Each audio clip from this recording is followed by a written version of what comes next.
Welcome to His and Hers Movie Podcast.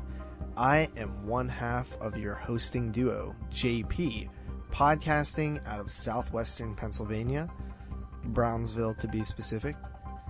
And joining me, as always, is my other half, the second in command here at the His and Hers Movie Podcast. That is Mrs. Carly. How are you doing? I'm good. Where are you podcasting out of? I am podcasting out of southwestern PA, in the Beeville, so same area, I guess. I like how you gave out our town, that way, everyone in the world can know. But, yeah, southwestern PA. Yeah, I've heard other podcasts do that, and I've always liked it, where they kind of give a location, because it just makes me feel like I know the host a little bit more, or like I know, like, oh, this person is from the West Coast, so they're going to be lame. Or this person's from the East Coast, so they're going to be cool. And the reason I say they're going to be lame is because they often... West Coasters ruin podcasting because of their 3-hour time difference. So when it is 3 a.m. in the morning for us, it's only midnight for them, which is bull. Yes. And they are typically asshats about it. They're like, come on, guys, the party's still going. Yeah. It's like... At 4 a.m. Yeah, they do ruin everything, because I feel that us East Coasters are the primary people who podcast. Like, it seems like the majority of the peeps are from over here, and then those guys try to come in and just ruin everything. 100%. 100. So, this is a new podcast, episode 1 of a weekly, I'm throwing it out there, weekly podcast. Yeah. It's weekly. I didn't sign up for all this, but okay. Yeah. We have another podcast. If you're not too familiar with us, we'll get into who we are in a minute, but I assume most of our listeners are going to be familiar with us, but over time, hopefully we build new listeners who go back and check out the first episode, and they will, learn a little bit about us, but we'll give a brief history of who we are and what we're doing. But first, I did want to discuss the name of the podcast. I couldn't decide between His and Hers Movie Podcast and His and Hers Horror Movie Podcast. Double HMP or Triple HMP. Oh my god.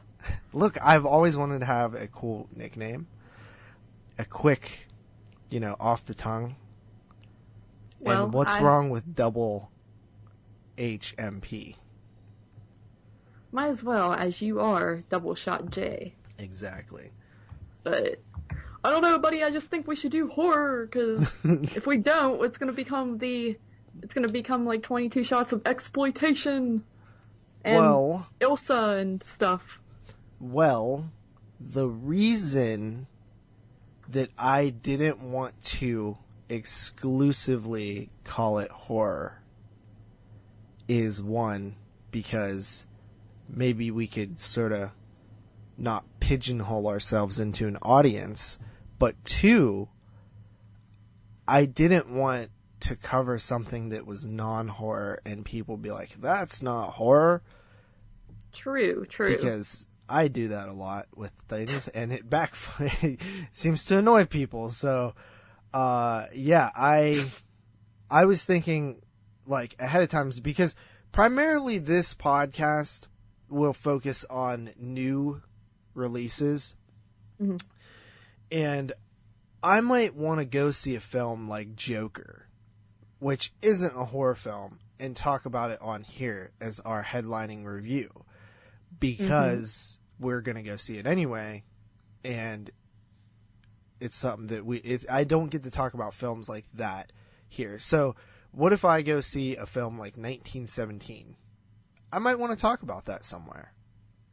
Yeah, and also, we tend to go see movies, retro films at times in the theater, mostly horror, but occasionally we'll see something such as The Goonies or Fight Club, and perhaps we can come back and talk about our experiences with that as well. Absolutely. So that's kind of where my head was at with calling it His and Hers Movie Podcast, double HMP, if you will. Mm-hmm. I think double HMP is going to stick, but we can also still call ourselves triple HMP if we want. You know, we are, like, tonight is a triple HMP episode because it is horror. That is correct. I think that double HMP flows a little better. But I do like the idea of this will be our triple HMP special. Yeah. Like 90% of the time it's going to be triple HMP. You know what I mean? So, yeah. Yeah. So yeah, that is kind of where my thought process was. I didn't ask you about any of this, by the way. No, not at all. He didn't include you.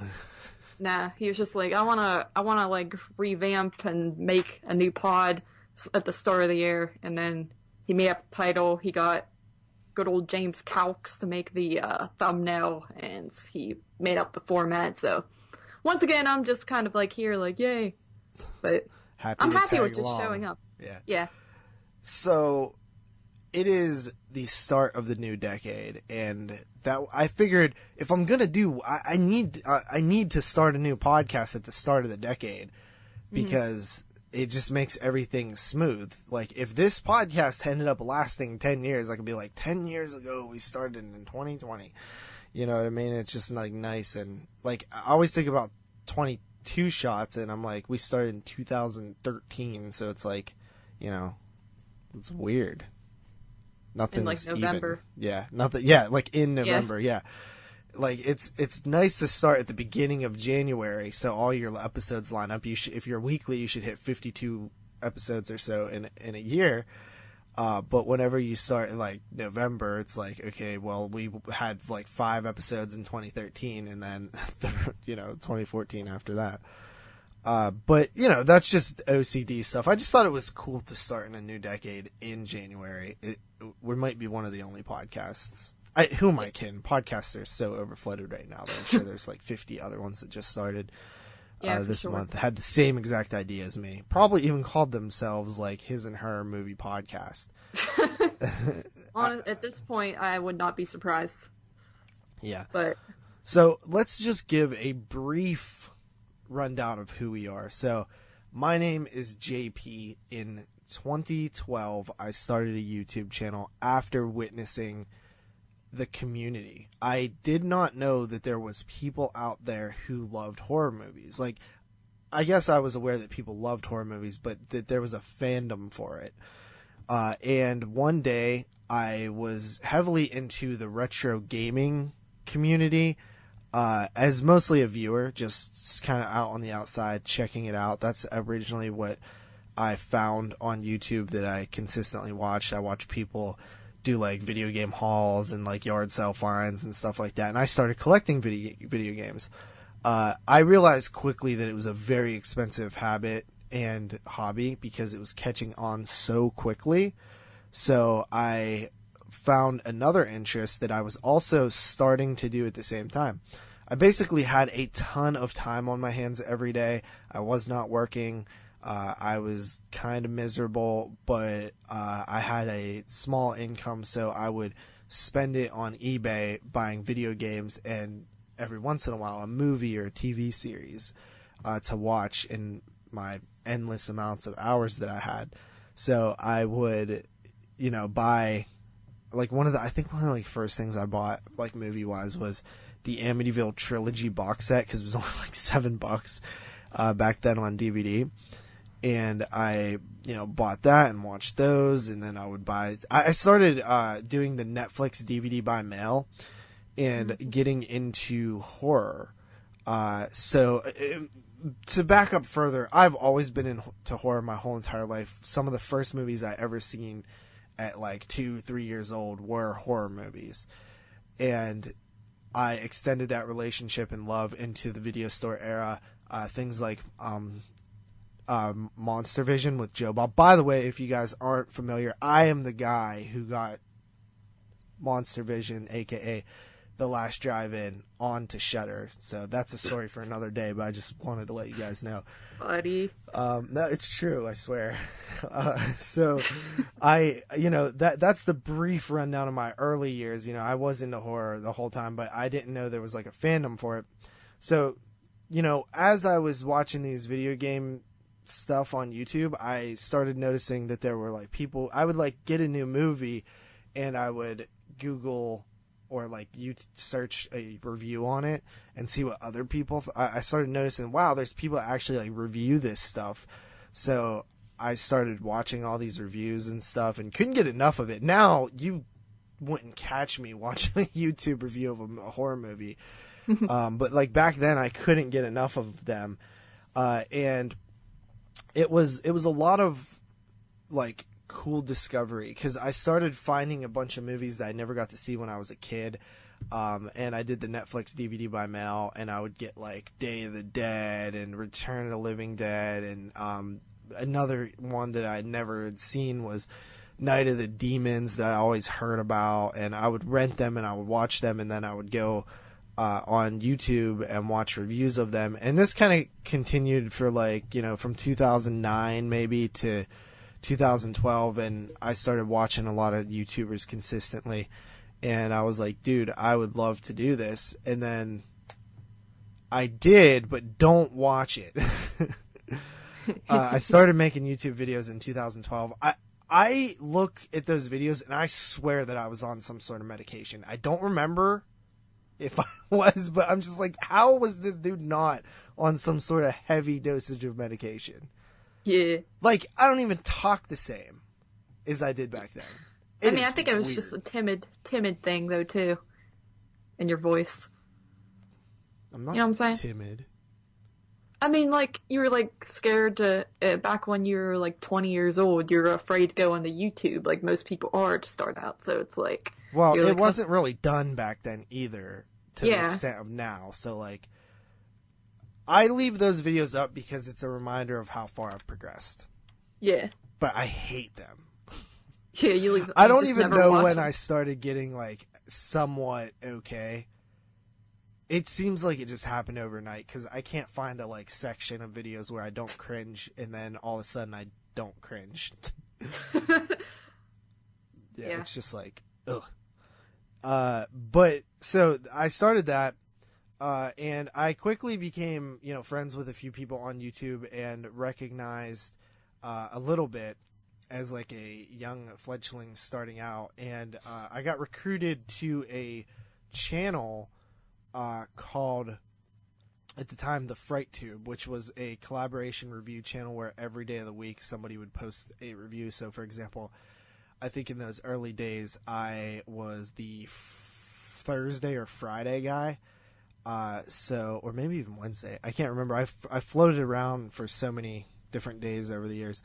But during that, we needed a seventh person. And I had recently became friends with this guy named Mood616. And I was like, hey, I know a guy that we could probably ask, because I just like became kind of friends with him. I basically like responded to one of his, or me and him both responded to another person's top 10 video with video responses of our own, which you used to be able to do on YouTube. And then we became kind of like friends a little bit. And anyway, so that was the start of me and Moods' friendship. And I'm sure if you're listening to this and you're a horror fan, you've probably heard of Mood616. But if not, he's a YouTuber, and his channel kind of like got a lot bigger than mine. So even though we started around the same time, I think he had like, 100 more subscribers than me when I started or something. And we started doing this YouTube collaboration series basically every week. And then we started having like group discussions it was weird. Like, none of us were friends on Facebook. We like had like discussions on YouTube, like YouTube messaging. Yeah, it's kind of sad YouTube isn't really like that anymore, honestly. Like, dude, not it really was so interactive at all. It was so collaborative. Like, you would post a video, and then like 7 dudes would in the horror community would respond to it, like every time, with videos of their own. Can you even message people on YouTube anymore? I don't think so, honestly. Yeah, I don't think. I was like trying to do it like one time about a year ago, and I was like, oh, this doesn't exist because it's all just like freaking Google now, and it's just annoying. It used to be just like Facebook or MySpace, like just another social media site, but 'tis not anymore. Yeah. So eventually we graduated to having like weekly, like on the weekends especially, like tiny chat discussions, which was like webcam type, Skype things. And we would just hang out in there and we would talk for, 8 to 10 hours sometimes, like into the early morning. And we would just all be in there like kicking it, like talking about horror, having fun and stuff. And eventually that channel actually ended because of an argument that happened between the creator and then like 5 of us hosts. So actually 6 of us. 6 hosts left and created a new channel, which I created, and it's called Body Bags. It still goes to this day. And there's probably been, a couple dozen people who have came and went and been hosts of that channel, including you. Yeah, I was on there for probably a year and a half, I would say. Yeah. It's kind of cool that it still runs. Mm-hmm. Does it still run? Yeah, it does. It does. It's crazy how I bet so many people have come and gone. It's like a job. It's like some people stay for years and then some people leave after a month. It's crazy. Yeah, it is crazy. But it actually is crazy that channel still goes. Mm-hmm. Yeah, because you created it, much like you created Joe Bob. Yeah. Well, I didn't create Joe Bob. I just created The Last Drive-In. Oh. And I didn't really create it. I just gave it a platform. Right. So then, one of the new hosts of the Body Bags channel was a guy named Clive Craven. He was a musician, like a rapper. I don't know how Moods met him, but he started like showing up in our live chats like consistently, and then we needed a host and he became a host. And then he wanted to create a video podcast type live stream thing. And we called it Burial Grounds, and it was me, him, Moods, and Steven Ferrandino, who was a member of Fright Tube / Body Bags. Steven actually went on to become, what he worked for, Midnight Releasing. And he also went on to work on a film with Tim Ritter recently called Bone Hill Road, which I thought was cool because he was just like in high school when I met him. Mm-hmm. So that was a weekly live stream, and it honestly was really fun.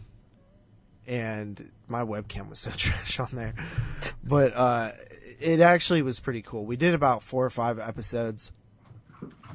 And Zach was supposed to be a host on there, but he had like a root canal or something. He just never did.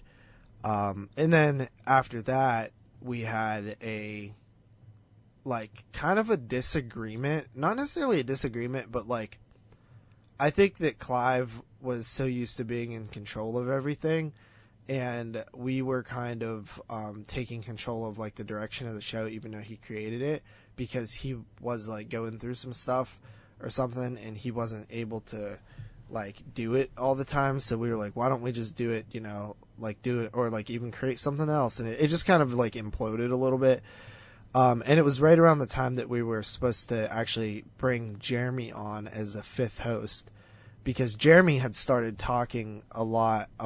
Like Jeremy, a fellow YouTuber, was starting to talk to Moods like a ton. Like he was just talking to him like all the time. Moods kept mentioning just Jeremy, dude. I didn't even know him. I wasn't even subscribed to him. So he started showing up in these tiny chat things and talking. And then he basically our last episode of Burial Grounds was supposed to be a Wes Craven spotlight. And Jeremy, it didn't happen. And then Jeremy actually asked Moods if he wanted to start a podcast together, like an audio one. Moods said yeah. And then he basically, this was like 2013. he basically was like, yeah, and like just out of like just like luck, or like me and Moods were pretty good friends, but I was happy because Moods actually asked me to participate, which could have completely changed my history and maybe even my life. I don't know. Yeah. It's kind of weird to think about stuff like that, but so we started 22 Shots of Moods and Horror, which is a podcast that's still going on to this day. We have been podcasting since 2013. We have about 173 episodes. It's a pretty successful podcast. It's a horror podcast primarily, and it's been going well. And during that time, I've done tons of other podcasts, guested on things, but I also met you at work. A job that we had, and I think you were trying to impress me by saying you liked horror movies because I liked horror movies. No. No? No, I liked horror movies before you. Yeah, but you were not a, like, legit horror fan. All right. Shall I get into my spiel? Hold on. So... Because you're coming at me a bit twisted, and I feel like it is my turn. No, because I'm still going through mine. So I met this girl named Carly at work, like, That's me. 4 or so years ago. How long was it? June of 2015. So, like, 4 Almost, years ago? Like, a little over 4 at this point. Yeah, so I met you, and we weren't really, like, friends at first. Obviously, that'd be weird if you met someone day one and became their best friend. Yeah. But, you know, I started, like, telling you about, like, some of the stuff I did, and but, like, from my perspective, this is how it happened. I started... That's all gonna be wrong, I could tell. Telling you, like, about this podcast I do and, like, YouTube stuff I do. Little do I know, you actually stalked me and found me on YouTube before I knew that. Before I told you that I was on YouTube, huh? Yeah. And I made up an elaborate lie about that, I think, for a while, and then I finally told you all that. But anyway, which is weird that you found me on YouTube before I told you I was on YouTube.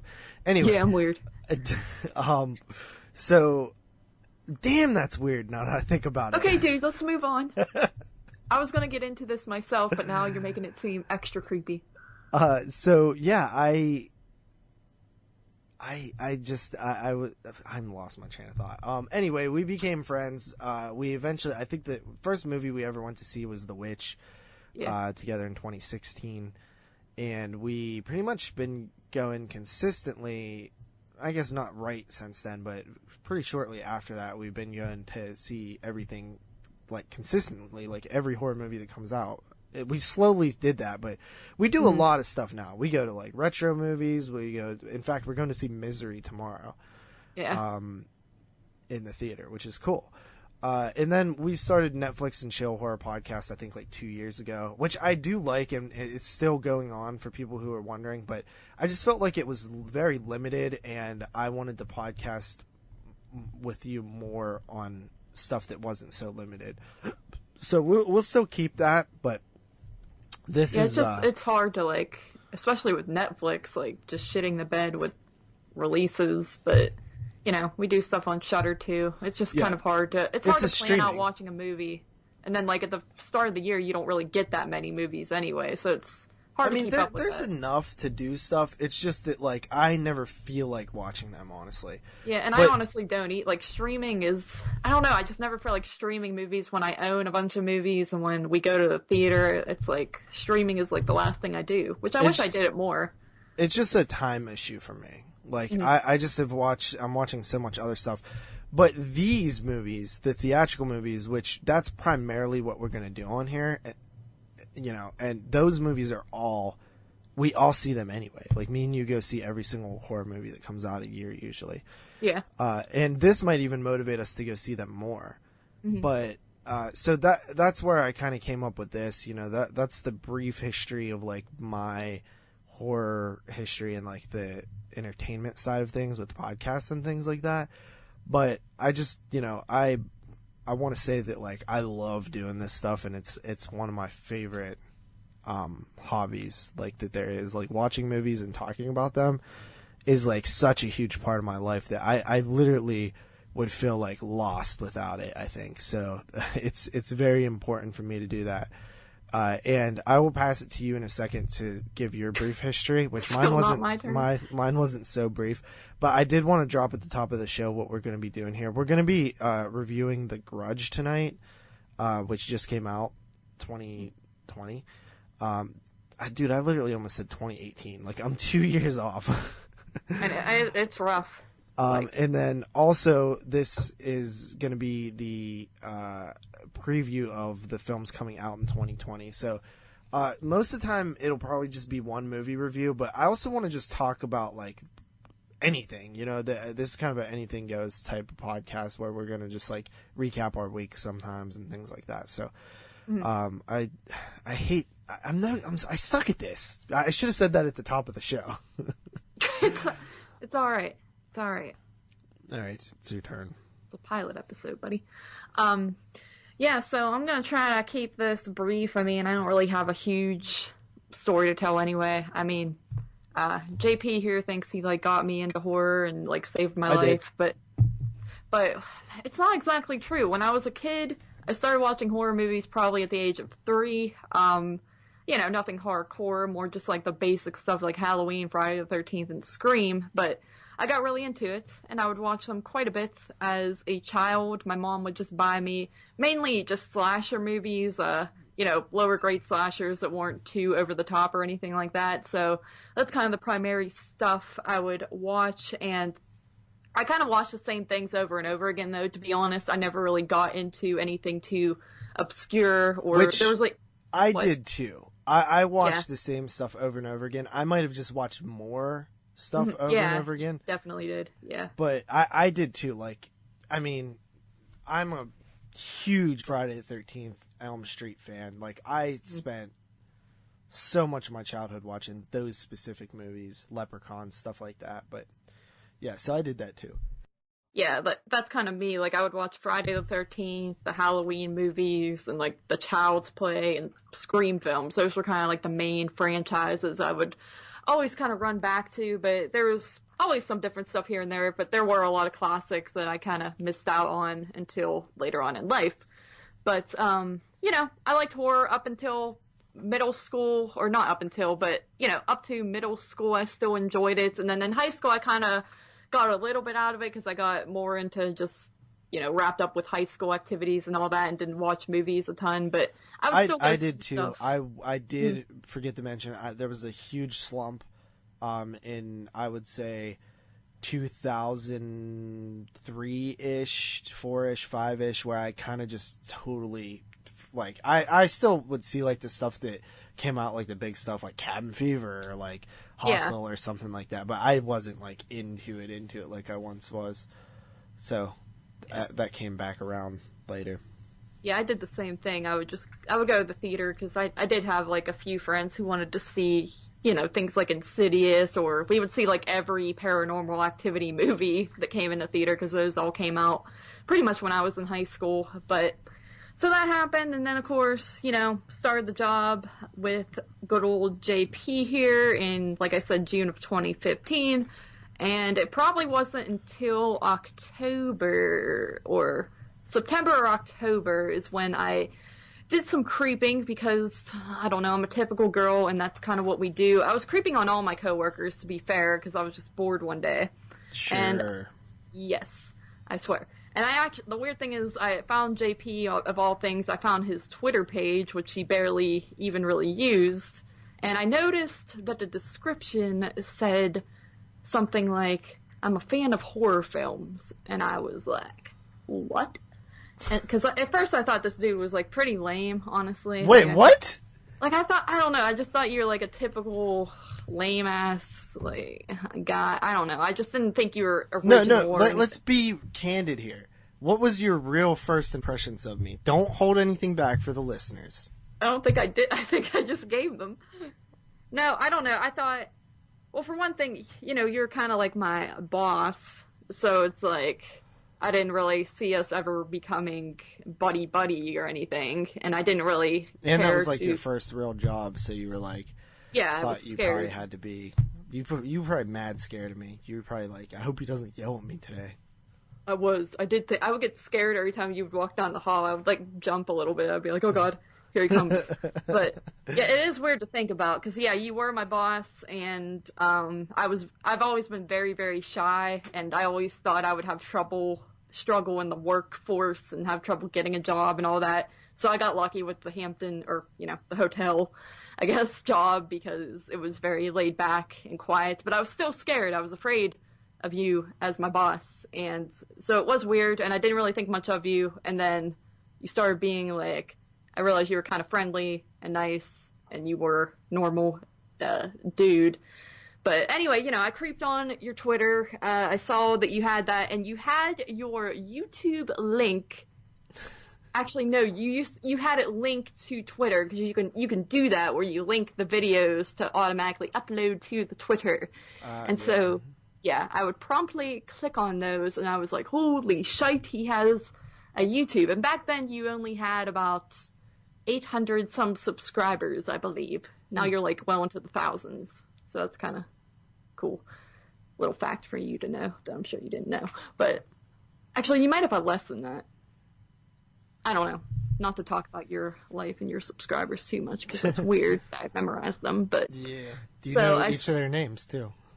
Yeah, I do. No, but yeah, so I like kind of scrolled through your channel. And I was like, whoa, these are all like horror related videos. This guy actually does like horror movies. That's crazy. And it's funny because I saw you uploaded some of your podcasts and I was like, what is this? Like, there's no video. It's just audio and they're just dudes talk. Like, I didn't listen to them. I didn't really give them a shot because I had no idea what a podcast actually was back then. I probably had heard the word before, but I didn't understand the concept or why people would ever be into that. So then you flash forward a bit, and we were becoming better friends at work, kind of talking about horror and all that. And then, like you said, we went to see The Witch. We went with a group of friends, and then the second movie we saw was actually 10 Cloverfield Lane, I remember, with that group.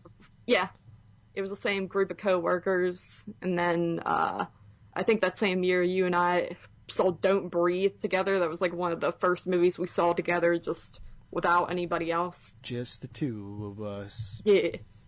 And I don't know, I'm like, I forget when the whole podcasting thing actually even originated, but I guess me and you? Yeah, like I forget when you told me you had a podcast and all that. 'Cause I feel like it was a while into the friendship because you wouldn't admit that you had a YouTube channel for a very long time, even though I knew the whole time.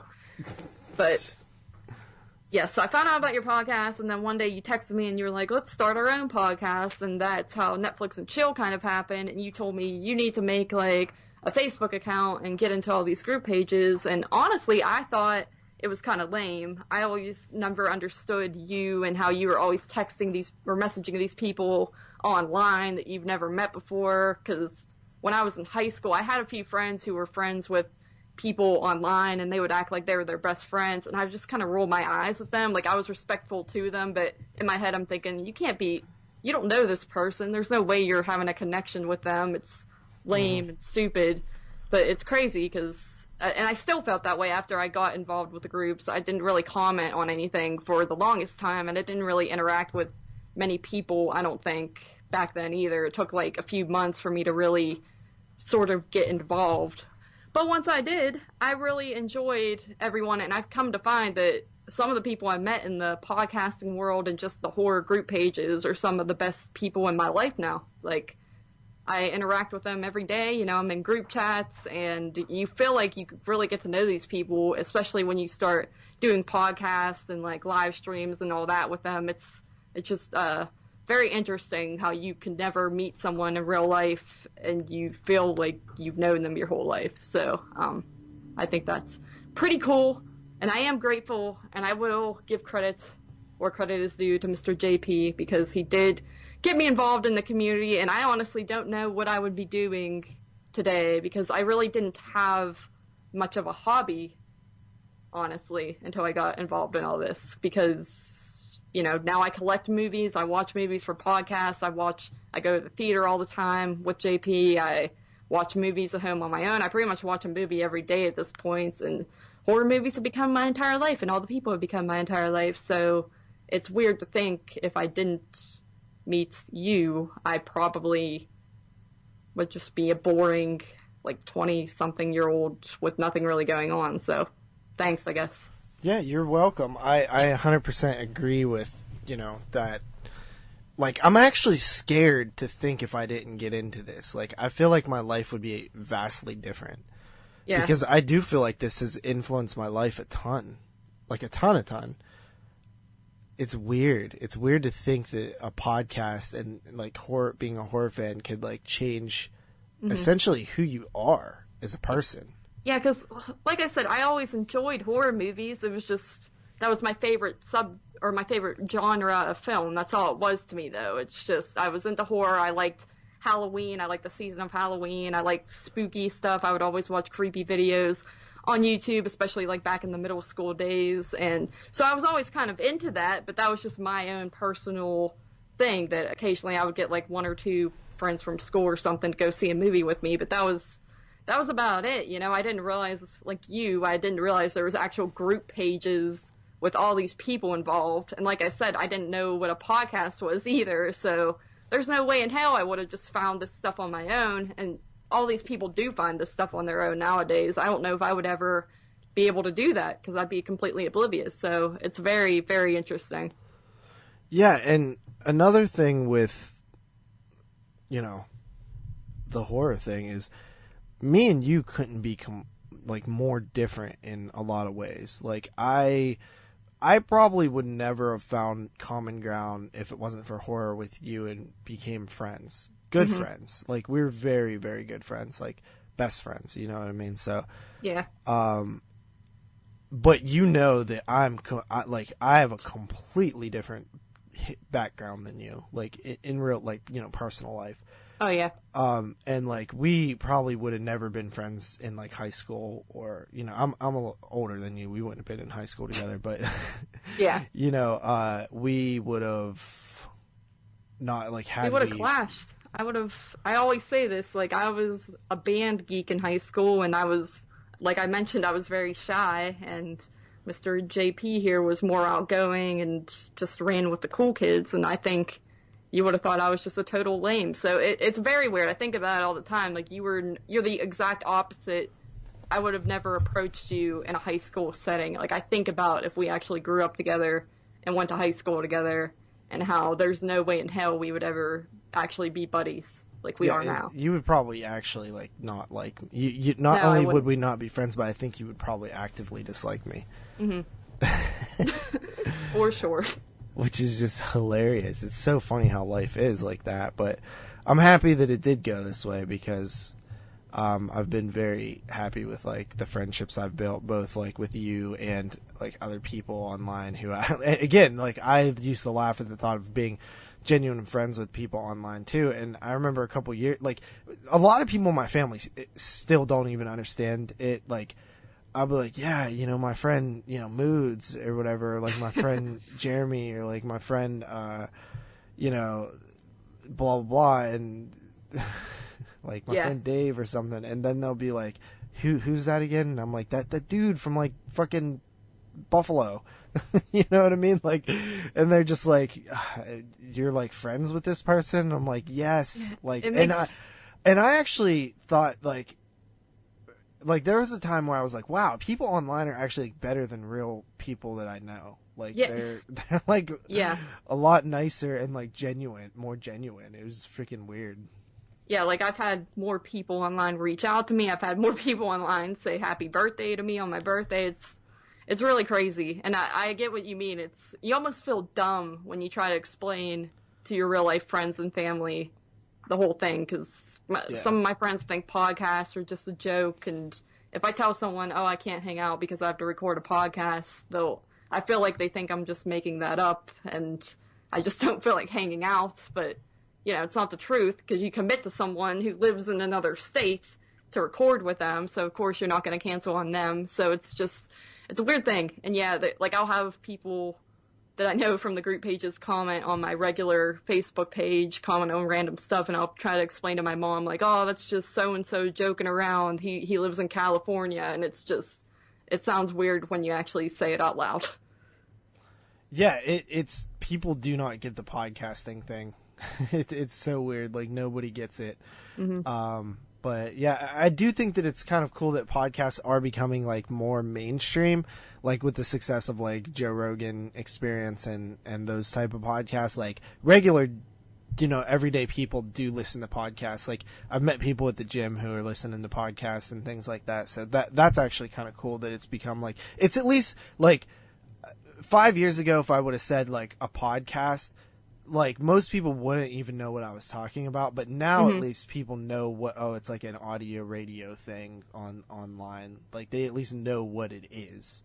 Yeah, I have actually some of my coworkers are familiar with podcasts, but I don't think they would understand this type because what they listen to is essentially like audiobooks, except for it's not a book. I didn't realize these existed, but it's just podcasts where someone's telling a story that they made up or something like that. Oh, like they're like, I know what you're talking about. They're like audio dramas almost. Yeah, like the one girl listens to like kind of dark horror related ones, I think, like murder mystery ones and stuff like that. But I didn't realize those were a thing, honestly. That was kind of new to me, but it is essentially a podcast. It's just not the same type where we're talking about a topic. It's like actually they're listening to a story the whole time. Yeah, it's kind of funny how that like people like a lot of people do like dark stuff but don't like horror. It's funny. Yeah. But yeah, so with that said, I mean that's kind of our background a little bit. We try to do a lot of stuff every year involving horror. Like I think like not last year, but the year before we had like such an amazing like October season. Mm-hmm. Like it's hard to top that ever. Yeah, we like so much. Like we started in September doing Halloween stuff, and it was just so much stuff. We did so much things. We were completely burnt out by like the end of it. Mm-hmm. But we still do. We try to go to like the retro movies showings that we have. Like there's one for Misery coming up. There's another one for My Bloody Valentine, which I never thought that would play at the theater we're about to see it at. Mm-hmm. And then they're actually showing The Invisible Man, like the week of the new Invisible Man's release, I think. So. Oh yeah, that's pretty cool. That's another Universal monster film that we're going to be able to get a chance to see. So I definitely want to see that. And then like we go to this drive-in every year or twice a year, which shows retro movies too. This year they actually announced a few titles so far. They announced Humanoids from the Deep, the first night, which is like a from the Deep theme, Piranha, which is actually pretty good. I think it's from 78 or 79. I actually really like Piranha. It's been about a decade since I've seen it, honestly. I bought the original when the Piranha 2010 film came out, the Piranha 3D. Mm-hmm. They re-released Roger Corman's original on DVD in like a really cool like lenticular cover, and I picked it up at Walmart for $20 when it was brand new, and I watched it and I really liked it, but I haven't seen it since. And then one that I'm really excited for, it made my top 10 in 1972, and that is The Legend of Boggy Creek, which I used to not even like, but it's became a favorite of mine. And they're doing the new 4K transfer at that. The rest are 35 millimeter. And then on night 2, they announced more of like an 80s theme, and they announced Wes Craven's Deadly Friend, which is just a weird one to see at a drive-in. And then Slumber Party Massacre, which I'm really excited about too. Yeah. Have you seen Slumber Party Massacre? I have not. Really? I'm excited because I've always wanted to check it out. Yeah, it's fun. Today I was just absolutely pissed off, dude. Why? So after they announced Slumber Party Massacre, I was like, man, that reminds me, I still never picked up Slumber Party Massacre 2 and 3 on Blu-ray from Scream Factory. And I go to Amazon, and it's $95. And I was like, what the heck? And then I looked around and it was out of print, dude. I'm so mad about that. Normally when Scream Factory announces a title is going out of print, I will grab it because I don't collect them like I used to, but I grab, especially if it's something that I wanted. Like I've always wanted that Scream Factory double feature. But yeah, totally out of print. I'm so bummed about that. So I don't know when that happened, but no, like I usually am aware of when they go out of print because like my friends all follow that stuff. When they go out of print on there, do they ever come back? Not usually from the same company. Like someone else might release it later. But that's a weird one because I didn't think that release was too old. Like it maybe like 2 years. I didn't think it was that old. So that kind of surprised me, honestly. Yeah, that sucks. I would never spend all that money for like an out of print title, like $95. Yeah. Like I just couldn't do it. Oh no, I would never ever do that. I mean, the most I've ever spent for something out of print was I think I spent $20 on House 1 and 2 on DVD. Back when they were out of print on DVD, back way before I had a Blu-ray player or anything. Blu-ray I didn't get until 2010, I want to say. Yeah, I was always pretty behind on the times with DVD and Blu-ray, honestly. I feel like I had VHS tapes for a lot of my life. Yeah, which we still collect. Yeah. Actually. My favorite thing to collect, actually. What did you do this week? Did you watch anything good? Did you do anything? It's the first week of January. It is. Didn't do anything too exciting, I wouldn't say. I watched, what did I watch? Well, last night I watched Goosebumps episodes because I picked those up. I like to collect those whenever I see them in Goodwills. A lot of times Goodwills have the episodes and the books, and I just think they're a cool little thing to collect on their own little DVDs, and I enjoyed those. I enjoy watching them. They're very cheesy. The acting's atrocious in them, and that's what kind of makes them fun. It's so bad. It's really bad, man. It's like they tell them, like, hey, I want you to make this as staged as possible. But, so I watched that. I checked out Amityville, because you gave me those Vincennes for Xmas, and I checked out one of the ones that I hadn't seen, which was A New Generation. I think that's Amityville Part 6, maybe? I get the numbers mixed up. Yeah, I'd get them mixed up, too. Because I'm pretty sure it was... Yeah, because we saw part... we saw... I don't know what I'm talking about. We saw 4 and It's About Time, I think. Yeah, I always feel like that one's part 6, but I'm pretty sure I did the math and this one was part 6. But yeah, anyway... but they said... Vinegar Syndrome actually said that, when they asked for the masters of them, one of them was actually labeled, like, Amityville 5, but, like, because there's an Amityville that wasn't released, like... the true number 5 one, like the Amityville Curse or something, that wasn't released in that box set. So that's where you can get confused with the numbers too. So it's kind of conflicting on like what a true, like, because apparently that Amityville Curse is not an original Amityville film. Oh, okay. But I don't know. So that's kind of weird. Yeah, I do. Like, I'm confident that part 4 is Evil Escapes. That's like the one with the evil lamp. That's the only one I'm confident on. But anyway, this one was A New Generation. I didn't really like it too much, honestly. It was probably the least Amityville out of the ones that I've seen. It was about like a mirror.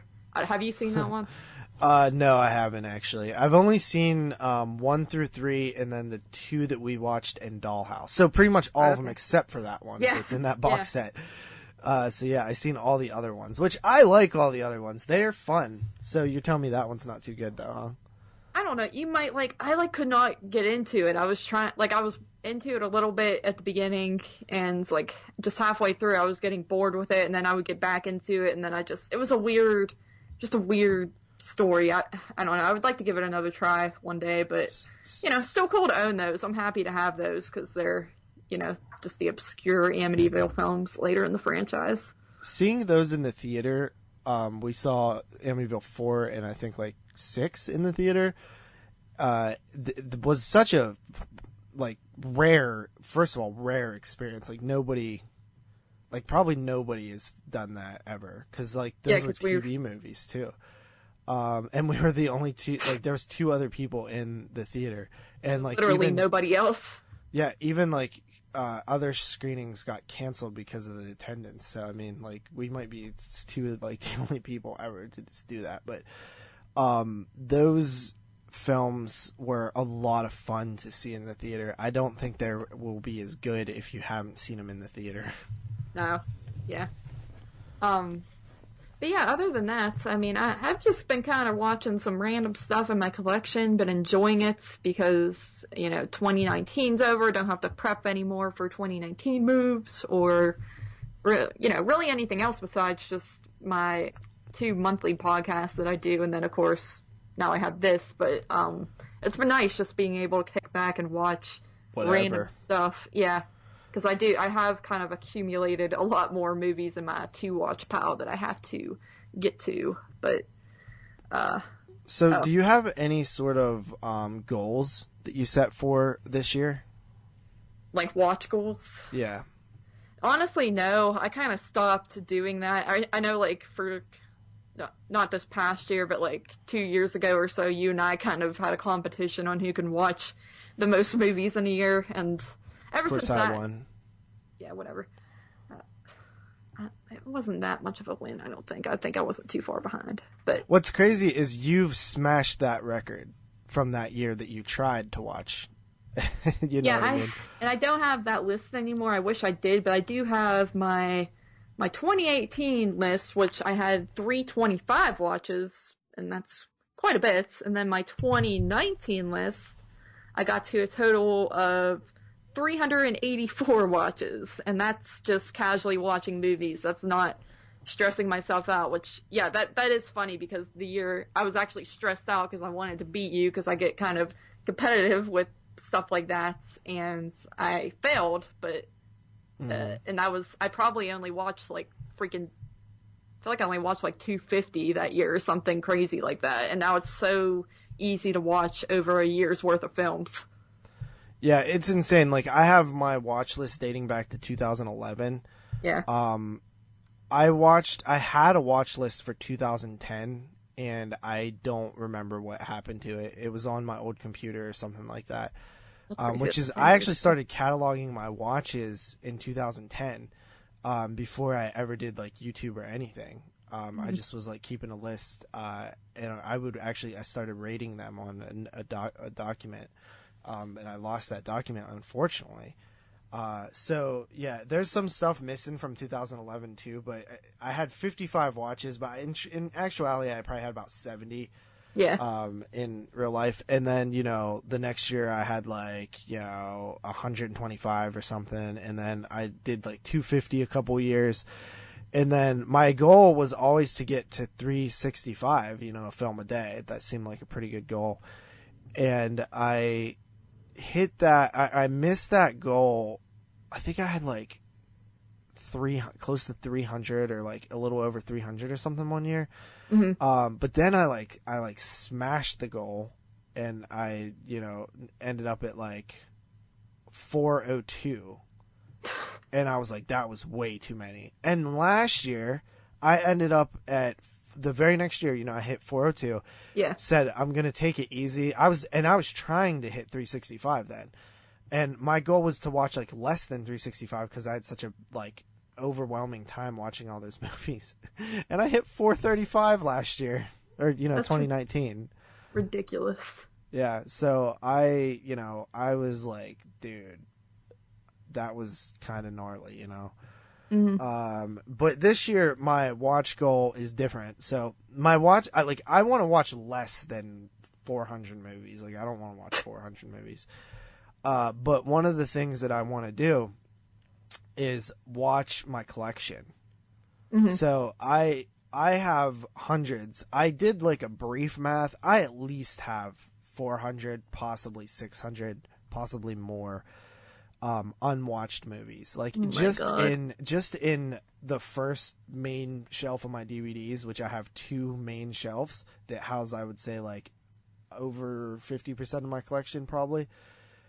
just the DVD side, I had close to 200 unwatched, and I have more Blu-rays that are unwatched. Because back when I used to get DVDs, I would watch them all as I got them. But like when I started getting Blu-rays, like that's when I did it. So my goal is to watch double of what I buy. So for example, we went to the store the other day. I bought 8 movies. I need to watch 16 to cancel that out, to basically watch more than I'm pulling in. You're effed. I know. That might be too much. Like, I might have to drop it to like 50% of it. So like, if I buy, 10, I have to watch 15. You know what I mean? Instead of double, because double is a lot. So that should help me buy a little less though, which I don't buy a ton anymore. Honestly, it's from years where I used to, buy 60 movies at a time on Go Hastings sales and stuff like that. Oh yeah. So that it has definitely like my buying has curved, but my watching and I do watch a lot of movies, but a lot of times they're like on Netflix or like stuff that I have to rent for the podcast or something like that. So it's not actually stuff that I own a lot of the time lately, even though I'm still watching a ton of stuff. But yeah, so that's kind of my goal, is to just like put a dent in this dang collection. Like there used to be a time where I had a system. I had movies on the shelves, and then anything I bought went in a need to update stack. And then after I did an update, it went to a watch stack. And then after I watched it, it would go on the shelf, but it would never leave the watch stack until I finished it, which is kind of how you do it now. Yeah. But like I remember there was a point where I had like a couple, like 150 or something in my watch stack, and I was just like, no, I didn't have like space for them. I had to put them on the shelves. So I put them on the shelves, and it was just a nightmare after that. I have so much stuff, so much stuff. It's ridiculous. But that's my goal, to get through some of these. Like there is stuff in my collection I just like do not feel like watching. Like there's a movie from like called Seven Sins of the Vampire or something that I always look at because it's like in the number portion, which is at the beginning of my collection. I'm just like, I've had this for like 10 years and never watched it. I have no idea what it's about. Sometimes to me that sounds like it would be kind of fun to actually have your shelves filled with stuff and have random stuff that you don't even remember buying, and you're like, oh, I haven't watched this yet. Cause it is actually fun. Yeah, because like you said, for me, I still, even though my watch stack is kind of out of control now, I used to be able to watch everything I had, have an empty slate, buy new movies, and watch everything I had. And I used to buy like 10 movies at a time, watch them, and not buy anything else until I watched it. But now it's kind of out of control where I just, anytime I'm somewhere and I see something cool, I have to buy it. But I still only put stuff on the shelf after I've watched it, so I can say my whole shelf thing is filled with movies I've seen before. But for you, it's like you have this library of just like random secret stuff that you don't know if it's trash or if it's good or if it's hidden gem or what. Yeah. One thing that I will say that helps with that is when we get a of the year top 10 thing that we do on 22 Shots, because like let's say we pulled 1974, there's going to be, a lot of titles that I haven't watched yet that came out that year that I will make a point to watch then. So that has actually helped me a lot with like, watching stuff that I've had sealed. But yeah, I just really want to put a dent. My goal honestly would be one day to get back to that thing where I only buy stuff and then I watch it before it goes on the shelf. But it might take a couple years to get to that point where I'm able to do that again. So I'm kind of just like slowly trying to make a dent as much as possible this year. My goal is to do the 2 thing. If I can't do that, I at least want, like, bare minimum, like low end of goal is 150 of my movies I need to watch that were unwatched. And sometimes like I have seen the movie before, like for example, I recently bought A Quiet Place on 4K. We saw that in the theater. But I'm counting it as an unwatched because I haven't watched it on the disc. You know what I mean? So. Yeah. But anyway, I started sorting my collection a little bit I started putting all unwatched together instead of the traditional alphabetical. I did, I've started out pretty decently. What's today? The 7th. So I watched 1, 2, 3, 4, 5, 6, exactly 7 titles so far. I've watched more movies this year. I think I'm at like 10 or 11, but I've already watched 7 of the 150 that I want. So, yeah, that is. I watched Stand By Me on 4K. Maybe I'll give a weekly update of what I got to in my collection. Yeah. For this show. Yeah, might as well. I watched Stand By Me, which was a awesome purchase on 4K. I don't think the transfer is to die for necessarily, but it's a favorite movie of mine, and I wanted to. That's the very first movie I watched of 2020, and I just I love Stand By Me. Stephen King story, Corey Feldman, River Phoenix. Just a great coming of age film, very like retro style that you see today with like Stranger Things and how popular that thing is. So very, very good. Love that movie. Definite 10 out of 10 for me. I watched The New Kids, which me and you tried to watch last year. I fell asleep. You finished. That one I really liked. It actually surprised me like how many beats like you could almost tell it was a Sean S. Cunningham film. Like there was actual like shots where I'm like, wow, that was like kind of like in Friday the 13th. He did the same type of thing. It's very weird because Sean S. Cunningham is not known as like a talented director. He just wasn't really known for doing Friday the 13th. But it actually even feels like a Sean S. Cunningham like production. Like, do you remember like that? It kind of feels like House felt, like the first House, which was a Sean Cunningham production. Mm-hmm. I like that move. Yeah, me too. So I watched The New Kids. That one was, pretty fun. I think I gave it like a 7.5. Then I watched Warning Sign, which I didn't really care for that much. It's like an infected type movie, like Rage Virus. It was okay. I gave that one a 6. And then I watched Ice Cream Man, the classic Clint Howard 90s movie, which I first saw on Monster Vision back in the day. I just love that movie. It is, I know it's not good, but I love it. It's so much fun. I just think that it's a great fun movie. It's kind of conflicted though. It doesn't know what it wants to be because like on one hand it seems like a kids movie, but then it's like an R-rated slasher almost on the other hand. But that is Ice Cream Man. I actually, you gave me the Vin Sin for my birthday a couple years ago. I did. Yeah, I finally got to it. Which the transfer on that is gorgeous. Like, it is amazing what they did with that film. And then I watched Chud 2 because I want to continue doing my Vestron video horror podcast. It's been a while since I've done an episode. I think over almost a year or maybe over a year since I released an episode. But it's been 2 years since they released the title, I think. So I'm doing okay. But yeah, Chud 2 is the next title. That should be a quick episode because there's only like one commentary and then like a couple of interviews for special features. But boy, that movie sucks. It is not good. Chud 2 is not a good movie. But I was listening to the commentary. I started it, and dude, the freaking dude on the commentary, the director, is like a tool bag, man. Like, he is super lame. Yeah. He was like he said that he didn't watch the original Chud, which I have heard before. Like, I think even like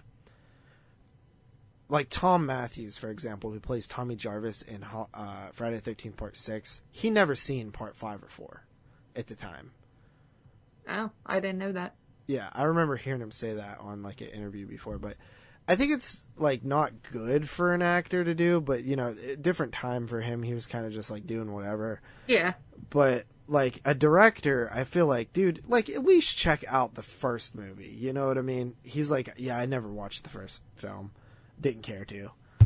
Or just like don't call it a sequel then if you're gonna make a sequel.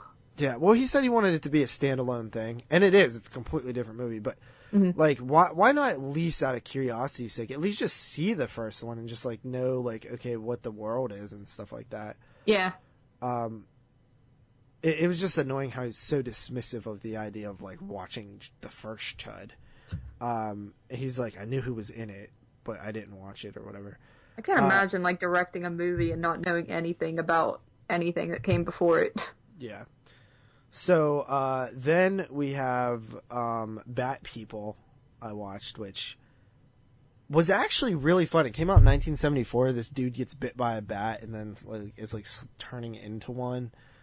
It should have been, Derek actually said this, but it should have been called Bat Person because there's not bat people in it. But it actually was really entertaining. I liked the movie a lot. It was a Scream Factory release I picked up for super cheap. And then I watched Lake Mungo, which I had in I have the original After Dark Horror Fest box set for the 4th year. Back when Go Hastings was around, I paid $7 for the full box set, and like each has their own case, and each has a slipcover, and they're all sealed. So I finally cracked that open and watched Lake Mungo. That's like a mockumentary. It was all right. I liked it. We're actually doing that on 22 Shots coming up here. And then finally, I watched The Quick and the Dead, which is a Western directed by Sam Raimi. Really, really cool stuff. There's some horror ties there. Tobin Bell's in it. Keith David's in it. Also, Lance Henriksen plays an awesome character by the name of Ace. He's like a gunslinger who's, does trick shots and stuff like that. Pretty cool. Definitely honestly, I would probably say it is my favorite Western. Like, I like The Outlaw Josie Wells and I like Young Guns. But yeah, that one's probably my favorite. I haven't seen a ton of Westerns, but I have actually seen a lot of Westerns, but I don't know the titles to them because I grew up watching them with my pap.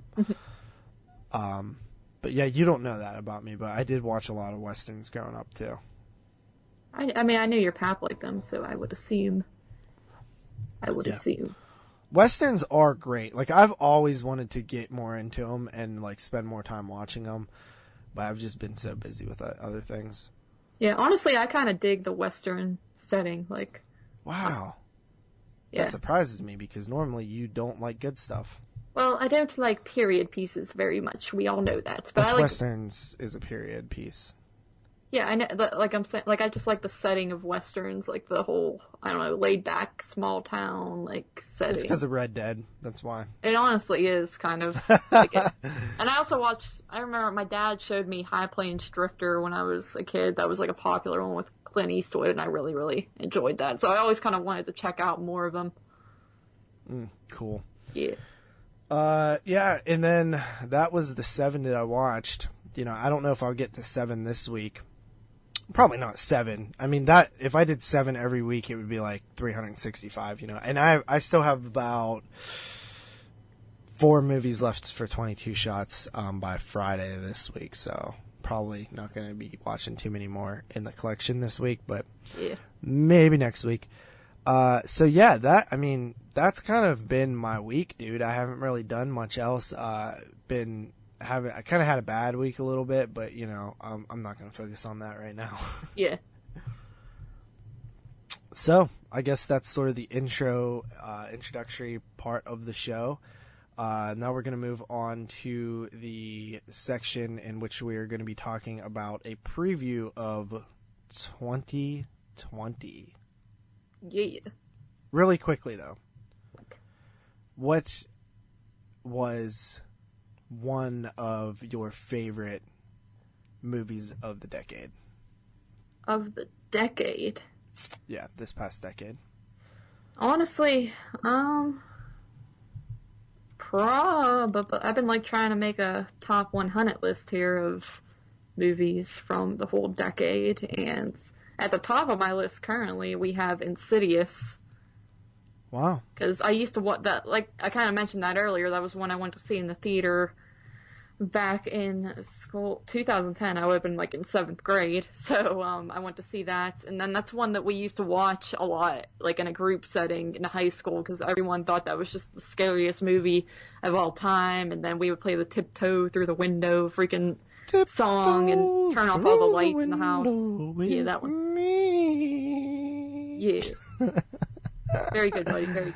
But yeah, that's definitely definitely up there as one of my favorite. It's also just a pure horror movie. It's horror at its finest.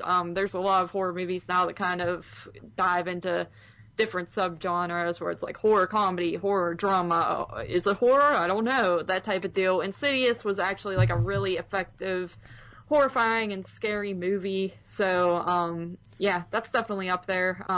Another one for me would be Excision from 2012. I just freaking love that movie. I think it's fantastic. About, you know, kind of that awkward, weird girl type of focus movie that I always really dig, and that one always has kind of stuck with me. But there's obviously plenty more, but those are my top 2, I would say, at the moment.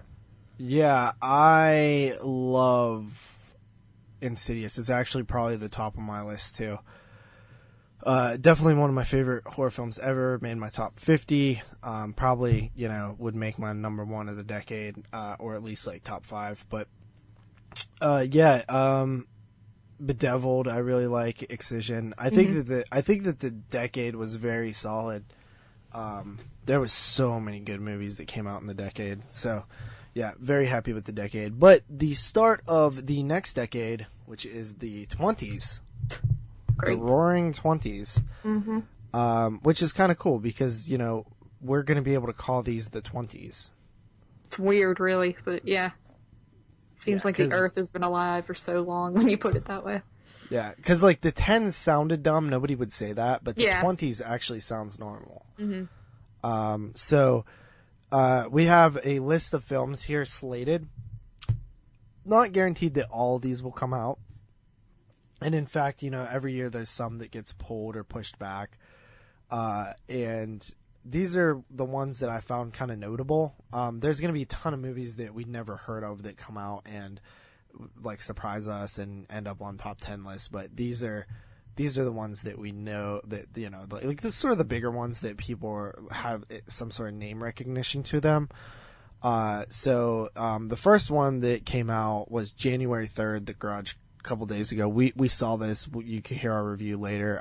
It was from the director of Eyes of My Mother, which was a good movie. So that was, you know, something. And starring Lin Shaye and John Harold Cho. It also was a Sam Raimi produced film for, I believe, Ghost House, and it is a reboot of the Japanese Grudge series, or Ju-on series. Indeed. Yeah. So we will give our full thoughts on that later in the show. But do you know how many Grudge films there are? Well, you got the 3 American ones, you got this one, that's 4 there, and I don't know, is there 3 original? There's probably more than 3. I have no idea how many Ju-on related films there are, Japanese ones, honestly. Yeah, it's kind of confusing. The first film is called Katasumi. Okay. Which is a television film, and it's also known as 4444444. Oh, never mind. They're short films. Gotcha. So those were short films, but they were shown in a television movie. But that is the like origins of the Ju-on curse. Then there's Ju-on, the curse, and then Ju-on the Curse 2, and then 2002 there's Ju-on the Grudge, and then there's Ju-on the Grudge 2, and then there's 2004's The Grudge, which is the remake, and then there's The Grudge 2, and then there is The Grudge 3, and then there's Ju-on Black Ghost, and then Ju-on White Ghost, and then Ju-on The Beginning of the End, and then Ju-on: The Final Curse, and then Sadako versus Kayako, and then The Grudge. First, I was gonna be like, oh, so there's actually not that many, and then after you said the American Grudges, you went on to list like 5 more of the Ju-on films. I was like, oh, okay.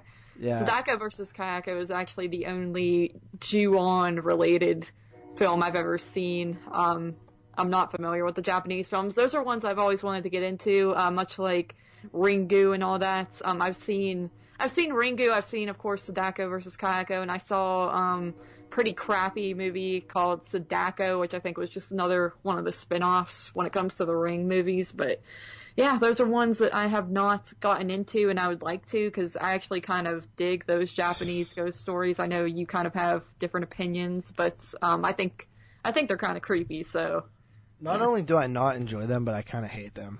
So I have seen a couple of these. I've seen the first Ju-on. Actually, no, the second Ju-on. I've seen Ju-on: The Grudge. So that would be the third Ju-on. Actually, the third Ju-on, yeah. So Ju-on... That's weird, man. So is The Grudge, the American Grudge, a remake of Ju-on: The Grudge, which is part 3? I think so. Yeah, I think so. That always trips me up, because I would do the same thing. I would assume that would be the first one, then I would be pissed when I realized that there were 2 more before it. And then I've seen Sadako and Kayako, and I actually own Black Ghost and White Ghost, but I've never seen them. All right, so that's Ju-on. After that, we have the next release, which we will be seeing next week, or actually this week we'll be seeing it, and then we'll be releasing an episode covering it next week. And that is Underwater.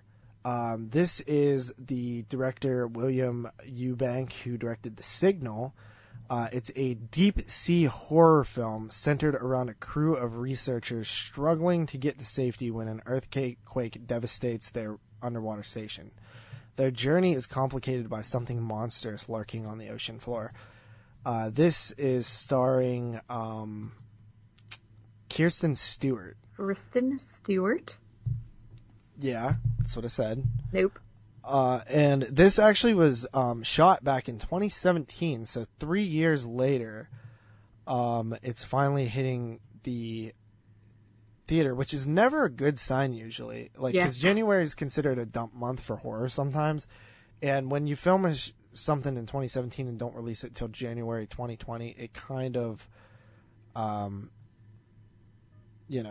can go that way. But this was a Fox production, I believe, so it's kind of like they had some changes with Fox. So yeah, I don't know, I think it seems like it looks pretty good. I mean, I definitely get alien type vibes from it. I'm really not huge on Kristen Stewart. I know a lot of people really aren't, because she's very one note in most of her movies, so I'm not too thrilled with her. It looks like she's probably the central character in the film, but I think it seems like it could potentially be pretty good. Yeah, I agree. I think so too. So after that, we have 2 films that are coming out in January 24th. We have one that's hitting like VOD-ish type stuff, and that is Color Out of Space, which I'm actually pretty excited for. I recently picked up a Rue Morgue that had an article about it, and let me know a little bit more about it, but it actually sounds really cool. One, it's directed by Richard Stanley, who did Dust Devil and Hardware, and it's also based on an H.P. Lovecraft story, which I did not know, and it stars Nicolas Cage. And apparently this H.P. Lovecraft story was considered unfilmable, even though it has been adapted before, because essentially what it's about is a meteorite that crashes to Earth and basically changes like things colors on a spectrum of a color that we that we don't know, it's like a new color to us. And it kind of like infects things. Like I'm getting like strong Stephen King, the tragic story of Jordy Verrill or whatever from Creepshow, with the like meteor shit, so I'm kind of getting a vibe of that a little bit, but it sounds really neat actually. Like there's this farmer and his like livestock starts getting infected with this color and stuff. Like it just I didn't look at a trailer or anything, but it just like from the promotional stills and stuff, it just looks awesome. And I think this might be, is this Spectre Vision? I believe so. Wait. It might not be. Is it? I'm trying to look it up, but I can't. Oh. You are so unprepared. No, I'm not, dude. It's just my thing is everything just fucked up. Jeez, you're yelling at me. Yeah, you deserve it. Why? Because you're being a dick. Why don't you look up if it's Spectre Vision real quick? I'm trying. Oh, why can't you? Because I got everything else open. Oh, yes, it is. It's... Wait. Elijah Wood? It's Spectre Vision. Yes, yep. yeah. So Spectre Vision's fun because they released Toad Road, Cooties, Girl Walks Home Alone at Night, which was really good. The Boy, Greasy Strangler, Mandy, which was a huge hit, and then Daniel Isn't Real, which was pretty cool. So yeah, Color Out of Space. Big fan of Spectre Vision, Elijah Wood's production company. They do really unique stuff. So this was one that I was kind of like, maybe it'll be good, but now I'm like really looking forward to it. I think it's going to be great. Yeah, I didn't really know much about this one, but just kind of looking at stills from the movie, it looks pretty dope. It's got that really awesome just color scheme to it that I usually dig in films. So, and the plot seems pretty nifty. H.P. Lovecraft, I'm not too familiar with though, to be completely honest. Like, I don't really care enough. Yeah. Yeah, I actually don't like. I actually find people who are obsessed with him annoying. Like, I don't know, I not necessarily they're annoying, you know what I mean, but like just like the idea of it's because I don't know anything about it, so it always annoys me because I'm like, I don't know. And like Lovecraft, like I don't Lovecraftian and stuff, you know what I mean? I hate that term. Yeah, but I understand why people like him because he's just so like out there and just I mean, kind of a master of storytelling too, but I just I'm not familiar with this stuff, so it's like more of like I'm annoyed that I don't know anything about it and just don't have the I guess drive to get into it. Yeah, that's how I feel about sports. Shut up. All right. Then also on the 24th, so this will be like probably the episode we do after Underwater. We'll have The Turning, and that is a young governess is hired by a man who has become responsible for his young nephew and niece after the deaths of their parents. A modern take on Henry James' novella, The Turn of the Screw, which I've never seen or read that or whatever. I think this has been adapted before, like in terms of like we've seen movies that are like kind of inspired by that novella. I actually didn't think this looked very good to me, personally. I don't know. Everyone seems to think it looks like trash. I think it looks like it could potentially be okay, but at this point, it seems like everything I say that about turns out to be I'm completely wrong, and it turns out to be just as bad as it looks, so I really don't even know at this point. Yeah. Okay, so after that, we have Gretel and Hansel. This one comes out January 31st, so like the final week of January, but that's like at least 5 films coming out in January. That's pretty cool. 4 theatrical, so I'm really excited about that. But we have Gretel and Hansel. This is, based on, of course, Hansel and Gretel. This is Osgood Perkins, I believe, right? Yes. Yeah. And he directed I'm the Pretty Thing That Lives in the House, and The Blackcoat's Daughter, which I liked both of those. Blackcoat's Daughter was a top 10er for me. Pretty Thing didn't quite get there for me, but it was still decent. A long time ago, in a distant fairy tale countryside, a young girl leads her brother into a dark wood in desperate search for food and work, only to stumble upon a nexus of terrifying evil. I thought this looked great. Me too. Yeah, just by the trailer alone, I thought it looked pretty awesome. It is PG-13, but that's okay. I don't really mind. And I like the story of Hansel and Gretel, so I'm always down for another adaptation. Yeah. Yeah, me too. February 7th, I don't think this one is theatrical, but it's Come to Daddy. It's not 100% horror, apparently. It's more of like a thriller, but it does star Elijah Wood. And it says Elijah Wood stars as a 30-something who travels great distance to reconnect with his estranged father. Their bonding experience becomes far more awkward and dangerous than expected.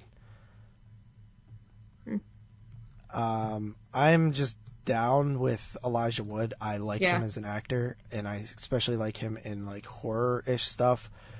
And this movie actually looks kind of crazy a little bit. So, yeah, that one, definitely interested in that. Yep. Then we have also coming out on the 7th.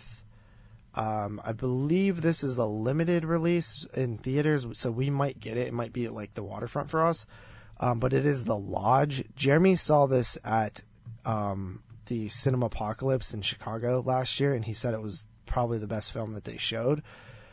Initially, it was slated for this 2019, but they pushed it back. So it says a soon-to-be stepmom is snowed in with her fiancé, 2 children at a remote holiday village. Just as relations begin to thaw between the trio, some strange and frightening events take place. Sounds pretty cool. Yeah, and honestly, I come to find that Jeremy, anytime he recommends a movie, I usually like it, and that one's plot sounds like something I'd really, really like, because I tend to like things set in the winter setting, so I'm pretty excited for that. Yeah, honestly, it's not often that Jeremy likes a movie that I don't. Yeah. I often like movies that he doesn't, but when he praises something, I usually like it. Mm-hmm. But that was directed by Severin Fiala and Veronica Franz, who did Goodnight Mommy, which was a great movie as well. Have you seen Goodnight Mommy? That's one I actually did not see. Yeah, that one almost made my top 10 that year that it came out. Okay, let's see here. What else do we have? We have After Midnight. This one comes out February 14th. I actually have a screener of this that is embargoed, so I'm not allowed to review it until the week of release. But I actually wouldn't mind doing it on here, possibly. And dropping it like right on release date, maybe. It is. It says Bloody Disgusting wrote this up. If you're looking for romance on this Valentine's Day, this horror sci-fi film by Jeremy Gardner and Christian Stella offers up the perfect selection. Gardner also stars as Hank, a man whose life and sanity begins to crumble after his girlfriend disappears suddenly. Her departure coincides with the arrival of a monster that is determined to break into his home. Jeremy Gardner, I really like. He did The Battery, which I'm a huge fan of. I love The Battery. It was like an indie film, like shot for like under $10,000 that just absolutely blew me away. Zombie film, and he did Tex Montana, which was like a comedy, low budget comedy that was really cool. And then he also was in Bliss earlier last year, which I thought was pretty cool too. He's a good actor, so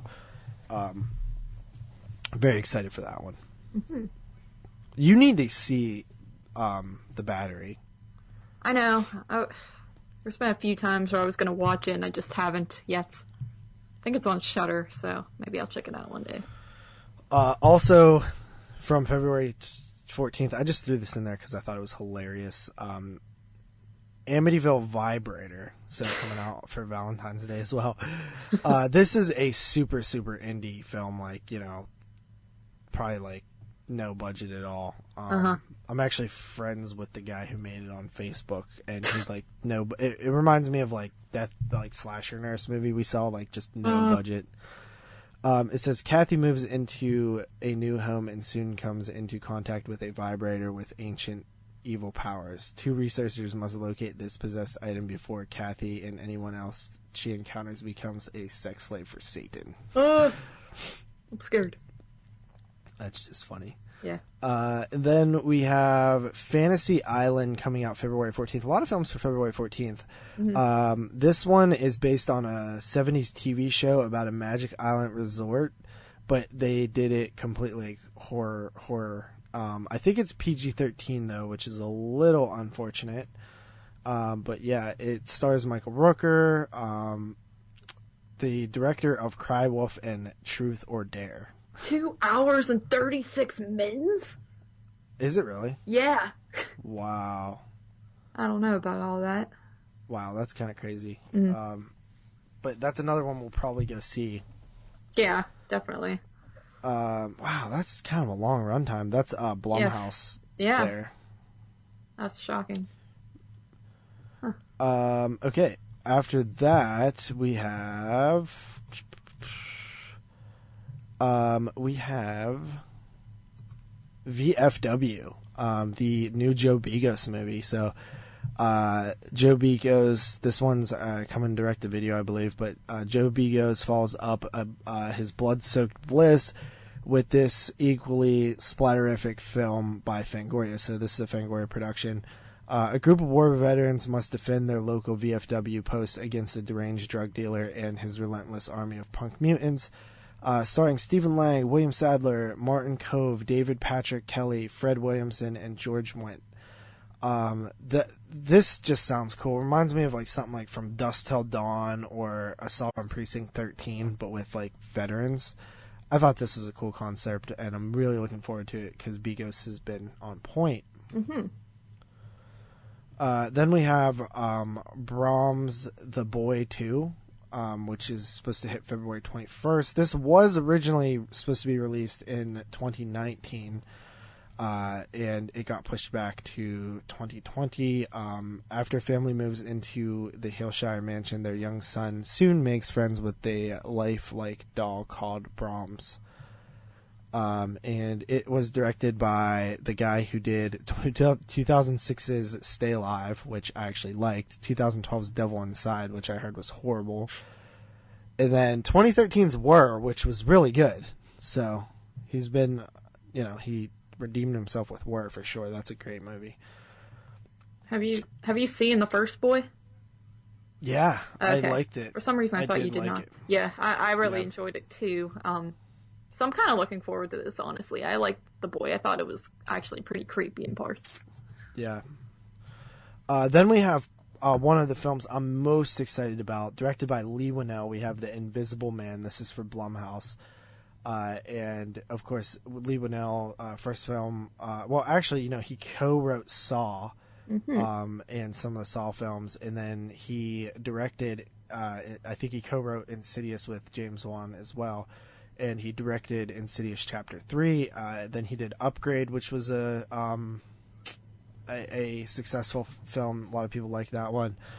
And it says, when Celia's abusive ex takes his own life and leaves her fortune, she suspects his death was a hoax as a series of coincidences turn lethal. Celia works to prove that she's being haunted by someone nobody can see. I like the Invisible Man concept, so I'm completely down with this. Mm-hmm.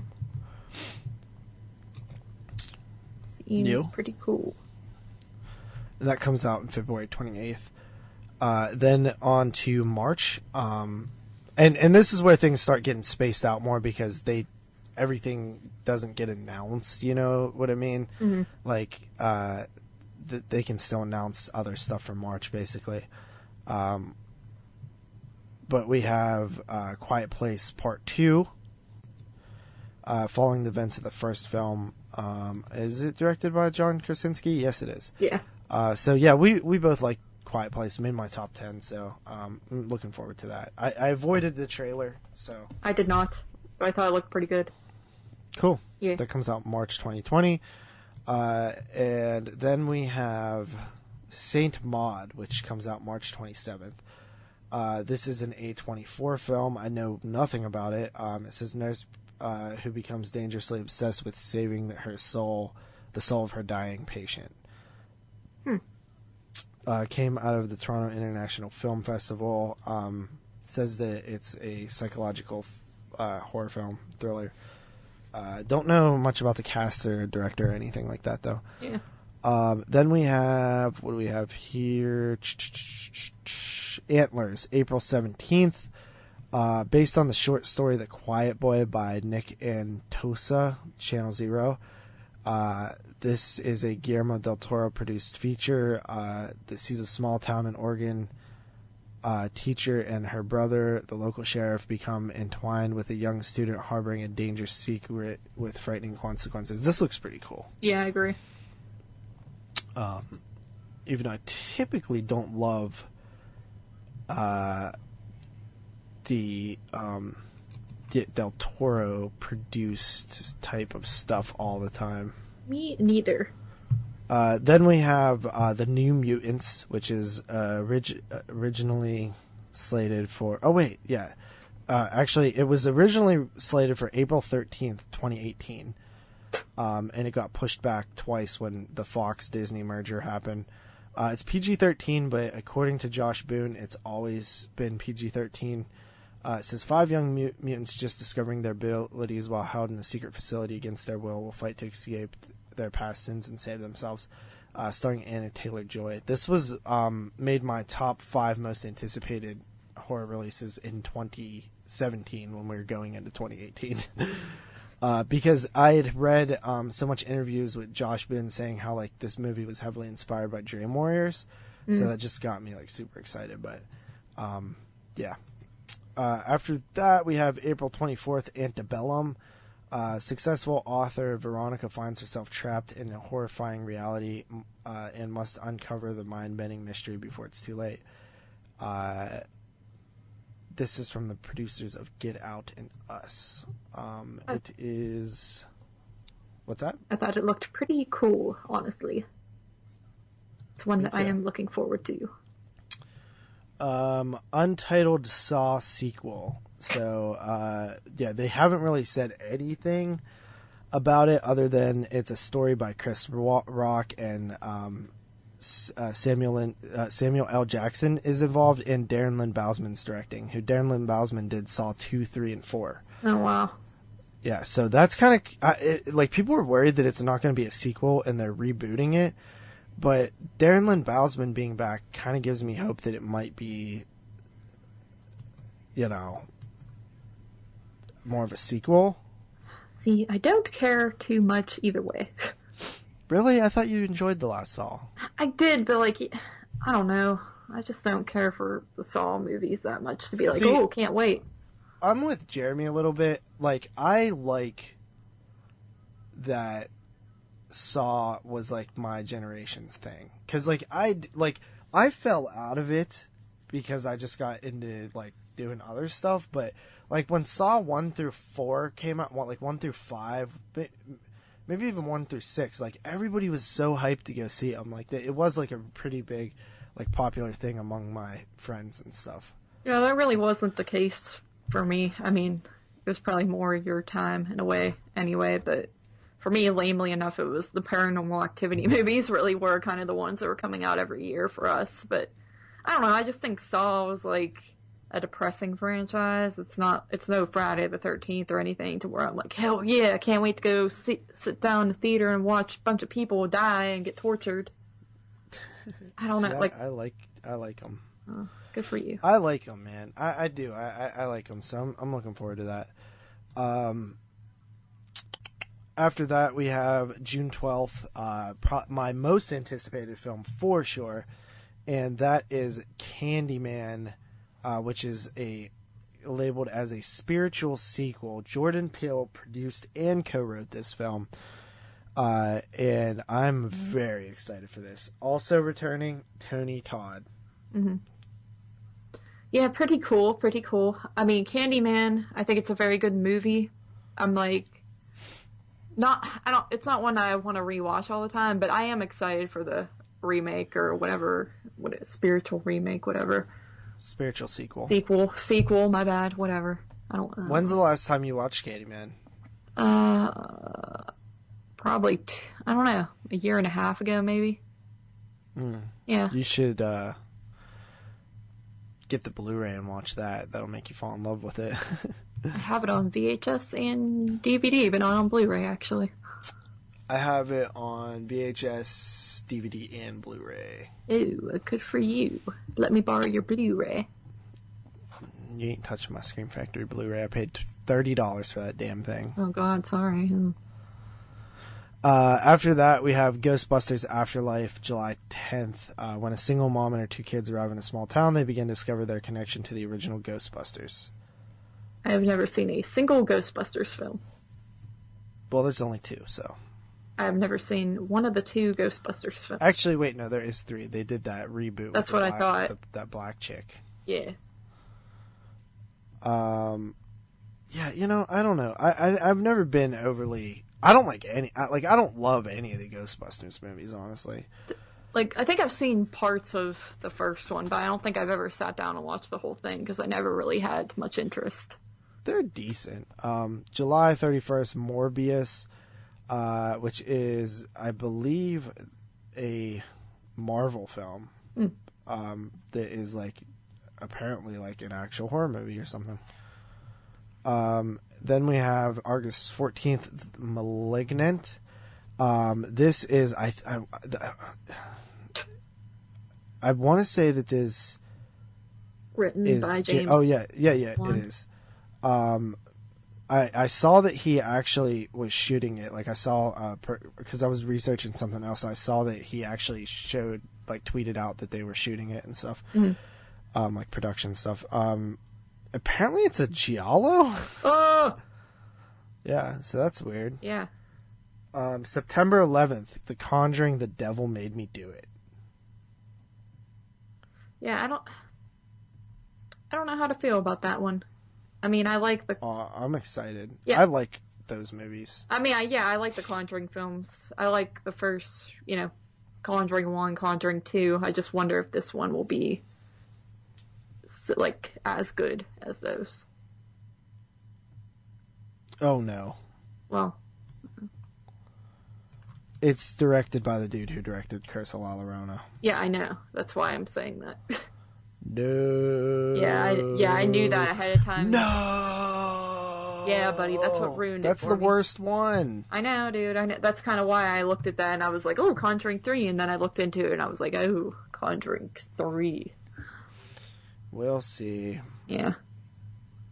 Then we have Last Night in Soho, directed by Edgar Wright, Shaun of the Dead, Anna Taylor-Joy. A fashion-obsessed girl who finds a way to travel back to the 1960s, where she encounters her idol, a charismatic, aspiring singer. But 1960s London is not what it seems, and times to fall apart with shady consequences. Yeah. Then we have The Witches, October 16th. The new adaptation of Roald Dahl's novel by Robert Zemeckis tells a scary, funny, and wild adventure of a 7-year-old boy who has a run-in with witches. Anne Hathaway stars as Grand High Witch. I saw a little bit. I saw some of the original Witches. It's kind of dark for a kids movie. I've never seen it. I saw it like a little bit of it when I was younger, like a kid. I mean, I know Roald Dahl. Didn't he also do Willy Wonka and the Chocolate Factory? Oh, he also did a story called The Landlady, which I read in middle school, and that was a dark. Like, he's known for doing dark kids stories. So. Mm-hmm. All right. Then we have Halloween Kills. Yeah. I really didn't like Halloween too much, 2018 or whatever. But, it's a new Halloween film. I'm always kind of excited to see a new franchise film. And we'll see how it goes. There is no way I'm not excited for a Halloween film. It's just that's impossible for me to not be excited about one of the big 3 or 4 even. Mm-hmm. But yeah, the more I watched the 18 version, I just didn't like it. But we have 2 more Halloween films, like pretty much guaranteed. So, which is pretty that's cool. kind of cool. Yeah, that we get to kind of go through a new trilogy. Then we have Godzilla vs. King Kong, November 20th. I was very much looking forward to this, directed by Adam Wingard. But after watching Godzilla King of Monsters, I just lost all enthusiasm. I think that was like the most boring watch for me last year. Yeah. Like I couldn't pay attention to it. It's just not my cup of tea too to begin with. So.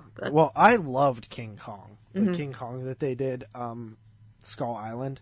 I loved that movie, and I was expecting that, but with Godzilla, and I just did not enjoy it. Mm-hmm. Boys in the Wood, after a handful of extremely well-received festival screenings, Amazon Studios snatched up the endearing and surprising horror comedy. While no date has yet been set, be sure to jump on its release. In Scottish Highlands, four misfit city boys embark on a rite of passage, but find themselves prey to a mysterious huntsman. Instead, hip-hop loving farmers, a hallucinogenic rabbit, shites, laughs, and chaos ensues. That kind of seems funny. Yeah, I like the title. Then we have The Collected 3.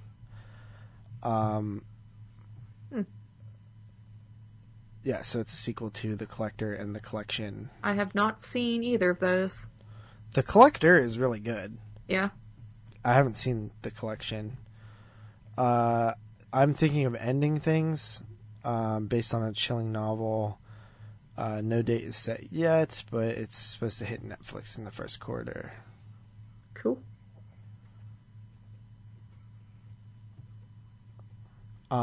Fear Street. R.L. Stein's popular Fear Street novel series getting an adaptation trilogy. That's pretty cool, honestly. Yep. And the last one here that I have is Synchronic. The latest by Justin Benson and Aaron Moorhead follows two New Orleans paramedics whose lives are ripped apart after encountering a series of horrific deaths linked to a designer drug with bizarre otherworldly effects. Interesting. So I got most of those from Bloody Disgusting. Mm-hmm. There's an article called 31 Films coming out in 2020, but I actually pulled a couple myself too. Very good, buddy. Do you have anything that I missed? Well, it looks like here there's Escape Room Part 2 supposed to come out eventually. Yeah. Oh, yeah. Yeah, but I don't know. I feel like that there's been no movement on it because I think it was supposed to come out like fairly early. It says release date August 14th, 2020. Oh, okay. There's still some time then. Yeah, so I mean that was a decent one that came out at the beginning of the year last year. It was no surprise it would get a sequel. And then if I'm The Purge freaking 5, I don't really care about. Oh yeah, that one wasn't much on there either. Yeah, but yeah, The Purge 5. Set for July 10th, 2020. Yep. So we'll see it still. Yeah, I mean, I really don't care. Like, they're all decent movies, or just not ones that I'm not a big fan of. But that's about it, I think, as far as big titles go. All right. Well, I mean, there's definitely some stuff to look forward there. I'm sure there will be a ton more that comes out that we don't know about yet. Mm-hmm. But yeah. So with that said, let's move into like our featured review of the episode, and that is The Grudge 2020. A house is cursed by a vengeful ghost that dooms those who enter it with a violent death. Directed by Nicholas Peace. Yeah. Who did The Eyes of My Mother and Piercing. And yeah, starring Lynn Shay, Tara Westward, Junko Bailey, David Lawrence Brown, Zoe Fish, John Harold John Cho, Ew. who don't get top billing. Produced by Sam Raimi. And Ghost House. So yeah, this film. Oh, dude, it's so forgettable. I didn't even know how to read a plot synopsis for it. Yeah, so it follows a woman returning from Japan. So it does have ties to the original Ju-on, I think. Mm-hmm. And it, she brings the Ju-on curse back with her. And then we're kind of told with between like 4 timelines, I think 3 or 4 timelines. So we're seeing like 2004, 2006, 2005, and like 2005. So, And we flash forward back to each of these events, and they kind of intertwine with each other a little bit. I didn't hate that. I actually thought it was kind of cool. I understand why people say it's hard to follow, but watch Ju-on, because that is way harder to follow. And basically, like, there's this woman who's like going, senile or crazy or something, and her husband, along with like a health professional who's trying to help with her. And then, like I said, there's that mother and her daughter and husband. And then there is John Cho, who is like a realtor, and him and his pregnant wife. Mm-hmm. And then there's also modern. Well, I guess wouldn't be. Is it modern? It's not modern. It's like the latest in the timeline, like 2006 or something. It's 2006 is the latest it goes. Yeah, and that's following a detective or something. Yeah. So there's like 4 intertwined stories. Dude, this movie is just soulless. It just has no soul. It has no soul. It's so boring. Yeah, it's one of those ones where when you go to a movie theater to watch a movie, it's usually easy to pay attention to the movie because that's what you're there for. But it's one of those ones where JP and I were kind of just talking to each other the whole film, and it was hard to pay attention. And then you start daydreaming about all your life worries and stuff, and it was boring. That's what I got out of it. I was hoping it would be at least fun and have like some good scares, which there was like 1 or 2, honestly, that I will give it that. I had 2 good jump scares. The first was, I don't even remember. I don't even remember what it was. I know there's one where there was one in a car, and then there was the one early on that I can't remember. There was the one with the detective lady in that like room looking around for what. Oh, that was the one. That was the first one. Yeah. But so it does have that at least.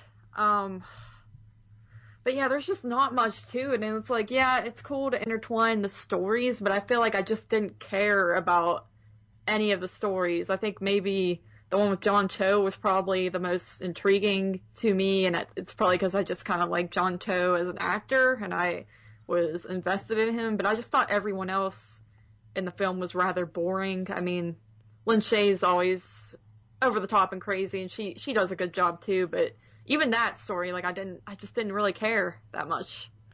That's what I got out of this movie. I just didn't care.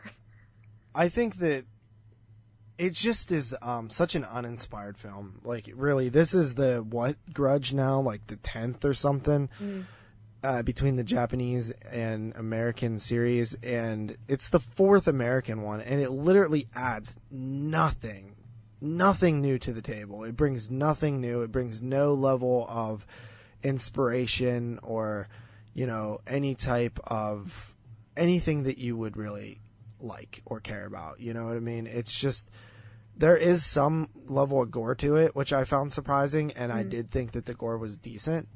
I'm shocked and just flabbergasted that this movie made almost as much as Doctor Sleep opening weekend.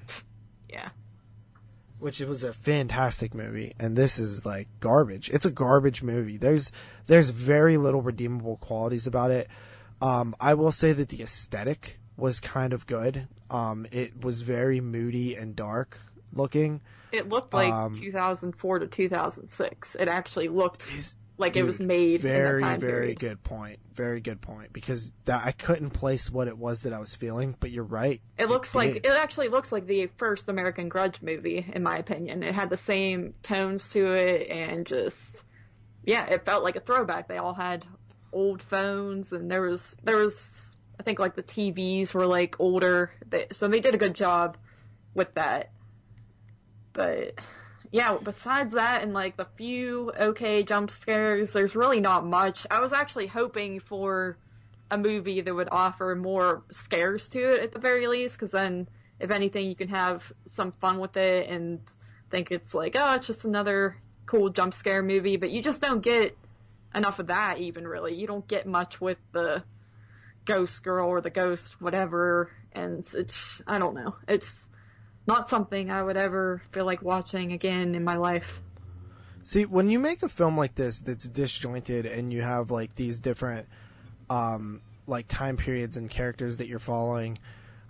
Like a film like a Quentin Tarantino film, for example, like he sets up each world to where you're looking forward to the return of each one. Mm-hmm. You know, like once once you see you're following this character again, you're like, oh, okay, cool. What's this guy doing now? This one just didn't have that. Like there was no interest in the different segments. I don't mind the attempt at doing a like sort of out of order or like jumbled narrative like that, because I do like stuff like that. I just think that this one was an absolute failure. There's just nothing there's nothing to the story. It's so basic. It's as basic as you could get with The Grudge. There was one. I also really liked the haunting like imagery of the woman in the car. I thought that like actually looked pretty cool and good. But yeah, other than that, I mean, there's not a whole lot of redeemable qualities about this movie. It's very basic. You almost feel bad for the people involved that like, dude, like you guys got screwed over on this because this sucks. But yeah, I don't know what else to say about it. I do want to remain spoiler free on this show because these movies are brand new. Mm-hmm. Yeah, I really don't have much else either. I think that was a good point. That is the biggest problem with the film is you got 4 stories going on, but it doesn't matter. Like you don't want to run back and be like, oh, I'm interested to see how things work out with the husband and wife or anything like that. And every time you go back to that blonde detective, I just thought she was so bland and boring and depressing. That was another misstep, was that casting there, or the direction. I don't know who to blame for that. I mean, her character was supposed to be depressed because like they just had a tragic thing happen to their family, but it's like, I don't know. You start out the story with her, and she's kind of like, in a way, like the wraparound main person, kind of, and I don't know. It just. Another thing is, I just think that, you know, the overall story was just weak. You know, it was just a weak story. It wasn't that entertaining. It wasn't that engaging. I actually do think that like there were aspects like early on where I was still with the movie, like when you first meet Lin Shaye's character and stuff like that. I was like, okay, this like I'm semi into this. And then it just quickly kept going downhill, and by the third act, especially the end, I thought the end was super weak too. It was just dumb and just basic, and like it just kind of ended. Yeah. You know what I mean? And during that time, I was thinking about, man, I can't wait to go like look at these used movie stores like in the area like the whole time. Like that's what I would wanted to do. I just wanted it to end. So.